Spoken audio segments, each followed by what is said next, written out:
Tensions escalating between the United States and Venezuela amid the Trump administration's ongoing effort to topple Latin American drug cartels. The U.S. continuing to boost its maritime forces in the waters off of the South American nation, with more vessels expected to arrive this week.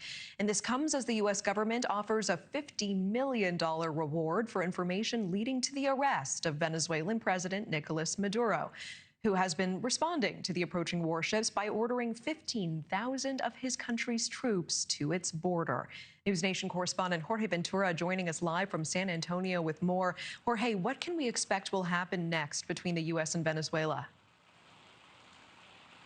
Well, Natasha, these escalations are building up quite quickly. Now, U.S. defense officials are confirming with NewsNation that the U.S. will be deploying at least 7 warships, 1 nuclear-powered submarine, and they'll be joined by over 4,500 Marines and sailors who are either in the region or on their way already. Now, Venezuelan President Nicolas Maduro has also responded, saying that this is a threat to Venezuela's sovereignty and has deployed around 15,000 security forces along the Colombian border. Now, we're also learning that the Pentagon has also deployed 2 guided missile destroyers. One of those would be the USS Jason Dunham in the Caribbean, while the destroyer US Samson and the cruiser USS Lake Erie are operating in the Pacific off Latin America. Now, the shoal force will expand even further when 3 other assault ships will be joining the mission. That would also include the USS Fort Lauderdale, entering Latin America waters, carrying thousands of Marines and sailors. A defense official also confirming that a nuclear submarine is deployed, though its location remains classified. White House press secretary was asked by a reporter Thursday about the presence of U.S. warships and whether the Republican president was considering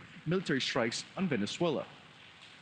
He's prepared to use every element of American power to stop drugs from flooding into our country and to bring those responsible to justice. The Maduro regime is not the legitimate government of Venezuela. It is a narco-terror cartel.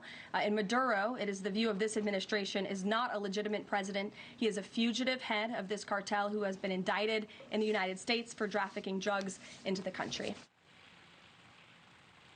Now, in Caracas, President Nicolas Maduro calls the U.S. buildup a pretext for invasion and that the pressure is on him as the U.S. has put a $50 million price on Maduro's head, offering the reward for information leading to his arrest. He has deployed 15,000 troops to Colombia's border and urged citizens to enlist in the militias. Meanwhile, Colombian President Gustavo Petro has ramped up military on his side of the border as well, sending roughly 25,000 into the region to fight mafias and secure cooperation. Now, on state television and social media, enlistment drives are being promoted as proof of loyalty to Maduro's government, but opposition leaders say that turnout was minimal, pointing to empty squares as a sign that the support for the president is shrinking. What's also interesting on this new social media campaign on the ground by Nicolas President Maduro, he is framing that messaging to his citizens that this is the possibility of U.S. foreign invasion. That's one of the tactics that's being used by Maduro to galvanize that national support, encouraging men and women of all ages to enlist in their militias, Natasha. Very interesting situation unfolding right now. Jorge Ventura with that live report in a rainy San Antonio tonight. Thank you.